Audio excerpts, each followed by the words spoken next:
কৃষিভিত্তিক YouTube channel কৃষি পরিবারের পক্ষ থেকে আপনাদের সবাইকে জানাচ্ছি আন্তরিক শুভেচ্ছা এবং অভিনন্দন। ভিউয়ার্স, আজকে কিন্তু খুবই গুরুত্বপূর্ণ একটি ভিডিও নিয়ে হাজির হয়ে গেছি। আজকের ভিডিওতে আমি আপনাদেরকে দেখাবো মাত্র ৩৫ দিনে কিভাবে ধুন্দুলের আশ্চর্যজনক ফলন পাবেন। আজকে কিন্তু ভিউয়ার্স বীজ লাগানো থেকে শুরু করে একদম ফলন ধরা পর্যন্ত পুরো পদ্ধতিটি আপনাদের সাথে আলোচনা করব এবং তার সাথে সাথে দেখাবো কিভাবে ধুন্দুল গাছের পরিচর্যা করতে হয়। আপনারা যে কোনো ধরনের শাকসবজি ফলন না কেন, পরিচর্যাটা কিন্তু খুবই গুরুত্বপূর্ণ।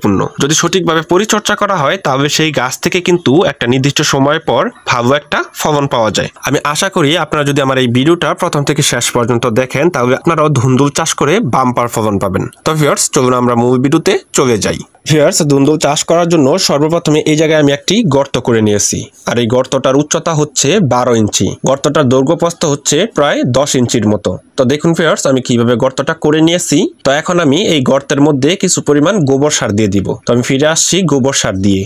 ভিউয়ার্স, আমি গর্তের মধ্যে 1 থেকে 2 কেজি পরিমাণ গোবর সার দিয়ে দিয়েছি, আর আমি এই জায়গায় কিন্তু শুকনো গোবর সারটা দিয়েছি। অবশ্যই কিন্তু শুকনো গোবর সারটা দিতে হবে। তো এখন আমি এই গোবর সারগুলো মাটির সাথে খুব ভালোভাবে মিশিয়ে নিব। আমি গর্ত করার সময় যে মাটিগুলো উঠিয়ে নিয়েছিলাম সেই মাটিগুলোর সাথে এই গোবর সারগুলো এখন মিশিয়ে দিচ্ছি। ভিউয়ার্স, দেখুন আমি গোবর সারগুলো কিন্তু মাটির সাথে খুব ভালোভাবে মিশিয়ে নিয়েছি। তো এখন আমি এই মাটির মধ্যে ধুন্দুলের বীজ লাগিয়ে দিব। ভিউয়ার্স, বীজগুলো লাগানোর আগে প্রায় 12 থেকে 24 ঘন্টা কিন্তু আমি পানিতে এই বীজগুলো ভিজিয়ে রেখেছি। তো এখন আমি খুব সুন্দরভাবে আমার বীজগুলো লাগিয়ে দিচ্ছি। তো দেখুন আমি কিভাবে আমার বীজগুলো লাগিয়ে দিচ্ছি। আমি জাস্ট চাপ দিয়ে আলতু করে মাটির 1 থেকে 2 ইঞ্চি পরিমাণ নিচে আমার বীজগুলো খুব সুন্দরভাবে লাগিয়ে দিলাম। লাগিয়ে দেওয়ার পর আমি রেখে দিব 4 থেকে 5 দিন। আমি আশা করি 4 থেকে 5 দিনের ভিতরে কিন্তু আমার বীজগুলো থেকে চারা গজিয়ে যাবে। আর এই 4 থেকে 5 দিনের ভিতরে কিন্তু আমি নিয়মিতই এই বীজগুলোর মধ্যে পানি দিয়ে দিব। এতে করে আমার বীজগুলো অঙ্কুরোদ্গম হতে সহজ হবে। তো ভিউয়ার্স, ফিরে আসছি কিছুদিন পর যখন আমার বীজগুলো থেকে চারা গজাবে। ভিউয়ার্স, আমি যে ধুন্দুলের বীজ লাগিয়ে দিয়েছিলাম সেই বীজগুলো থেকে দেখুন কত সুন্দর চারা গজিয়ে গেছে। আমার এই চারাগুলো গজাতে সময় লেগেছে প্রায় 7 থেকে 8 দিন, আর আমার এই চারাগুলোর বর্তমান বয়স হচ্ছে 12 দিন। তো এই 12 দিনের ভিতরে আমি তেমন কোনো পরিচর্যা করিনি। পরিচর্যা বলতে মাঝে মাঝে আমি এই চারাগুলোর মধ্যে পানি দিয়ে দিয়েছি।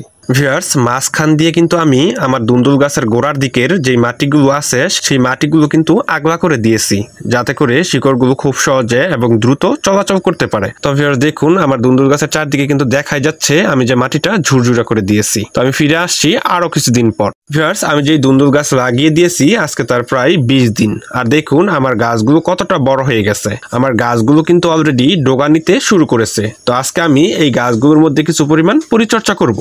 ভিউয়ার্স, ভালো করে লক্ষ্য করুন আমার ধুন্দুল গাছের চারদিকে যে মাটিটা আছে সেই মাটিটা আমি ধুন্দুল গাছের গোড়া থেকে প্রায় 14 থেকে 16 ইঞ্চি দূরত্বে প্রায় 4 ইঞ্চি হাইডে সরিয়ে নিয়েছি। আমি 4 ইঞ্চি পরিমাণ গর্ত করে এতে কিছু পরিমাণ গোবর সার দিয়ে দিয়েছি। আমি এখানে প্রায় 4 থেকে 5 কেজি পরিমাণ গোবর সার দিয়ে দিয়েছি। আজকে আমি আরো কিছু পরিমাণ জৈব সার এই ধুন্দুল গাছগুলোর মধ্যে দিয়ে দিব।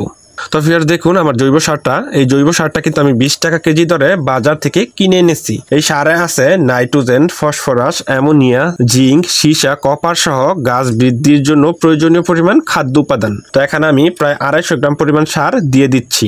তবে আপনাদের সংগ্রহ যদি এই জৈব সারটা না থাকে সেই ক্ষেত্রে কিন্তু আপনারা রাসায়নিক সারও দিতে পারেন। আপনারা রাসায়নিক সারের মধ্যে টিএসপি, ইউরিয়া, ফুরাডান, পটাশ এবং গাছের মধ্যে দ্রুত ফলন নামার জন্য থিওবিট ভিটামিনটাও দিতে পারেন। তো ভিউয়ার্স, আপনারা যদি এই জৈব সারটা দেন একটা গাছের মধ্যে সর্বোচ্চ 250 থেকে 300 গ্রাম এই জৈব সারটা দিতে পারবেন। তো ভিউয়ার্স, আমি সারগুলো দিয়ে দিলাম। দিয়ে দেওয়ার পর এই সারগুলো আমি মাটি দিয়ে ঢেকে দিব। তো ভিউয়ার্স, এই ছিল আমার আজকের ভিডিও। যদি ভিডিওটি আপনাদের কাছে ভালো লেগে থাকে তাহলে অবশ্যই লাইক, কমেন্ট এবং শেয়ার করবেন। আর নতুন নতুন সুন্দর সুন্দর কৃষিভিত্তিক ভিডিও পাওয়ার জন্য কৃষি পরিবার ইউটিউব চ্যানেলটি অবশ্যই সাবস্ক্রাইব করবেন।